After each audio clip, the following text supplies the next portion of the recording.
ہم کریں گے ہر مظلوم کی حمایت۔ بسمillahirrahmanirrahim۔ السلام علیکم، میں ہوں حرین فاطمہ اور آپ دیکھ رہے ہیں حمایتی نیوز HD چینل۔ نظر ڈالتے ہیں آج کی اہم خبروں پر۔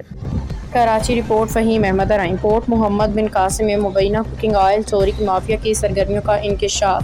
خام آئل کی غیر قانونی فروخت سے عوامی صحت کو خطرات لاحق۔ کراچی کے اہم صنعتی اور تجارتی مرکز پورٹ محمد بن قاسم میں مبینہ طور پر کوکنگ آئل چوری کرنے والے ایک منظم گروہ کی سرگرمیوں کا انکشاف سامنے آیا ہے۔ انتہائی ذمہ دار ذرائع کے مطابق یہ گروہ گزشتہ کئی برسوں سے مختلف طریقوں سے کوکنگ آئل کی چوری، غیر قانونی ترسیل اور فروخت میں ملوث ہے۔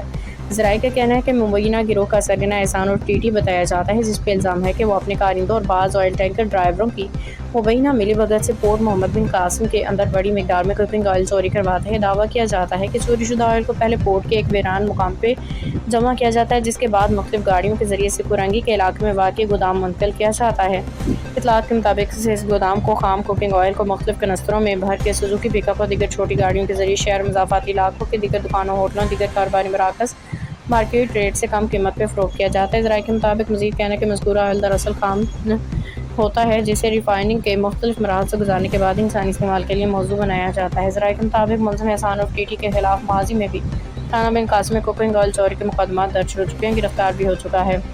ذرائع کا یہ بھی دعویٰ ہے کہ ماضی میں ایک حساس ادارے کے کمانڈر نے کارروائی کرتے ہوئے چوری شدہ کوکنگ آئل سے بھری ایک مزدہ گاڑی پکڑ لی تھی، جس کے بعد گاڑی اور آئل کو ضبط کر کے تلف کر دیا گیا تھا۔ ذرائع کے مطابق بعض سیکیورٹی اہلکار اور انتظامی افراد پر بھی الزام ہے کہ مبینہ طور پر اس غیر قانونی سرگرمی میں سلط کاری کرتے ہیں۔ ماہرین کا کہنا ہے کہ اگر خام کوکنگ آئل واقعی بغیر ریفائننگ کے مارکیٹ میں فروخت کیا جا رہا ہے تو یہ معاملہ نہ صرف غذائی قوانین کی خلاف ورزی بلکہ عوامی صحت کے لیے بھی انتہائی تشویشناک ہے۔ عوامی تجارتی حلقوں نے وفاقی وزارت بحری امور، پورٹ محمد بن قاسم اتھارٹی، متعلقہ قانون نافذ کرنے والے اداروں اور پورٹ اتھارٹی کے دیگر ذمہ داران سے مطالبہ کیا ہے کہ تحقیقات کرائی جائیں۔ اس خبر میں شامل تمام الزامات متعلقہ ذرائع سے موصول ہونے والی اطلاعات پر مبنی ہیں۔